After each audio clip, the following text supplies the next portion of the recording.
Sejam muito bem-vindos a mais uma explicação detalhada. Hoje a gente vai fazer um mergulho técnico e super fascinante na infraestrutura invisível que faz o nosso mundo moderno funcionar. Nós vamos traçar passo a passo a jornada exata que a eletricidade faz, desde o poste da rua, passando pelos transformadores, até o momento em que ela chega na tomada da parede para alimentar os aparelhos. É literalmente a engenharia do nosso dia a dia. Para organizar esse nosso bate-papo, o roteiro está dividido em 5 etapas rápidas. Primeiro, a jornada da tensão. 2. Entendendo as fases. 3. O condutor de proteção. 4. Quadro e disjuntores. E por fim, o item 5, as cargas residenciais. Começando pela parte 1, a jornada da tensão e o sistema de bairro. Tudo começa lá fora, antes mesmo de chegar na nossa porta. O ponto de partida é o transformador da concessionária. Ele funciona como um mediador peso-pesado, sabem? Ele recebe aquela energia bruta em média tensão direto da linha primária e consegue domar essa força toda, rebaixando para níveis de baixa tensão que a casa consegue receber com segurança. Geralmente, isso chega em 220 ou 380 volts. E olha só que detalhe técnico fascinante quando a gente olha para a matemática dessas medições. O valor que você lê no multímetro muda drasticamente dependendo do seu ponto de referência. Por exemplo, no Rio de Janeiro, o sistema primário entrega 220 volts. Se a gente medir de uma fase para outra, o aparelho marca os 220. Mas se a medição for de uma fase para o neutro, a tensão cai para 127 volts. Agora, em locais onde o primário já é de 380 volts, medir fase com fase dá 380 e fase com neutro dá 220. O que isso significa na prática? Significa que em locais com padrão de 380 volts, é fisicamente impossível obter 127 volts da rede elétrica. A matemática simplesmente não permite. E isso nos leva à parte 2, entendendo as fases e os tipos de entradas. Quando essa energia finalmente vai adentrar a edificação, ela pode chegar através de 3 alimentadores diferentes. O sistema monofásico, que é uma fase e um neutro, o bifásico, com 2 fases e um neutro, e aqui tem um detalhe regulatório bem curioso, o estado do Rio de Janeiro não aceita mais novas ligações desse tipo. E claro, o sistema trifásico, com 3 fases e um neutro. A escolha entre eles não é aleatória, tá? Exige um planejamento técnico rigoroso para balancear perfeitamente a carga de energia da casa. Avançando para a parte 3, o condutor de proteção, o famoso terra e neutro. Independentemente das fases que entram, a gente tem aqui uma verdadeira aula de eficiência em design elétrico, o condutor PEM.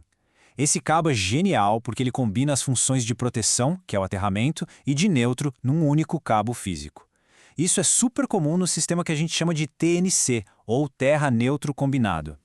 Esse cabo tem que ser obrigatoriamente aterrado lá na entrada, no medidor, e depois levado até o quadro. É o que garante a segurança pesada logo no primeiro contato da energia com a residência. Entrando de vez na casa, chegamos na parte 4, quadro e disjuntores, o centro de distribuição. O quadro de distribuição é, sem exagero, o sistema nervoso central da instalação. É nele que tudo acontece. Ele atua como uma central de tráfego, dividindo e direcionando energia com extrema precisão para cada cantinho da casa. E dentro desse quadro operam os verdadeiros guardiões da instalação, os disjuntores. Eles são uma barreira física literal. Se o circuito sofre um superaquecimento, um pico de energia, ou se a corrente sobe além do que o fio suporta, o disjuntor percebe e desarma. Ele corta a energia na hora. O objetivo é simples e vital: evitar que os fios derretam e causem um incêndio. Para colocar isso de um jeito bem prático, imaginem o seguinte cenário. Pensem num fio condutor padrão, aqueles de 2,5 milímetros, super comuns. Pelas normas técnicas, a corrente máxima de trabalho que esse fio suporta com total segurança é de 20 amperes. Logo, o disjuntor que vai proteger esse circuito tem que ser obrigatoriamente de 20 amperes também. E é aqui que a mágica técnica acontece. Prestem atenção nisso. Se a gente calcular a potência máxima desse exato mesmo disjuntor de 20 amperes, o resultado muda absurdamente dependendo da tensão. Num sistema de 127 volts, a carga máxima absoluta que ele aguenta antes de desarmar é de 2.540 watts. Mas se esse mesmo circuito rodar em 220 volts, a capacidade dá um salto gigante para incríveis 4.400 watts, com o mesmíssimo disjuntor e o mesmíssimo fio. Isso mostra de um jeito brilhante que dimensionar circuito não é só olhar para a espessura do cabo, é uma matemática fina que depende completamente da tensão. Finalmente, a gente chega na parte 5, cargas residenciais, as famosas TUG e TUI.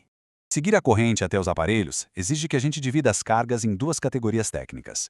Primeiro, as TUG, as tomadas de uso geral. Sabe aquelas tomadas da sala, do quarto, onde a gente liga a TV, carregador? Elas são ligadas em paralelo num mesmo circuito e o projeto garante que a soma de tudo que está ligado ali não passe do limite do disjuntor. Do outro lado, a gente tem as TUE, que são as tomadas de uso específico.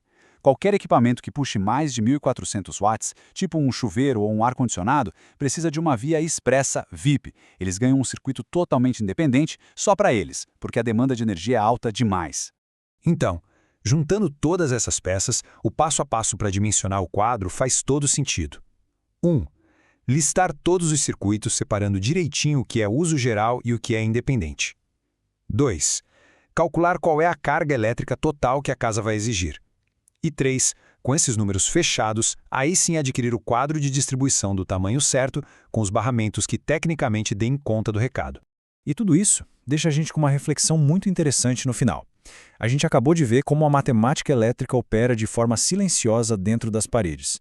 Se o potencial de um simples fio pode quase dobrar, apenas alterando a tensão de 127 para 220 volts, fica claro que um projeto elétrico é muito mais do que só passar fios. É sobre dominar e gerenciar capacidades invisíveis. Então, da próxima vez que olharem para as tomadas de um ambiente, pensem nisso. Como entender essa engenharia oculta pode mudar totalmente a forma como a gente entende o funcionamento e os limites da nossa própria casa. Muito obrigado por acompanharem mais essa explicação e até a próxima!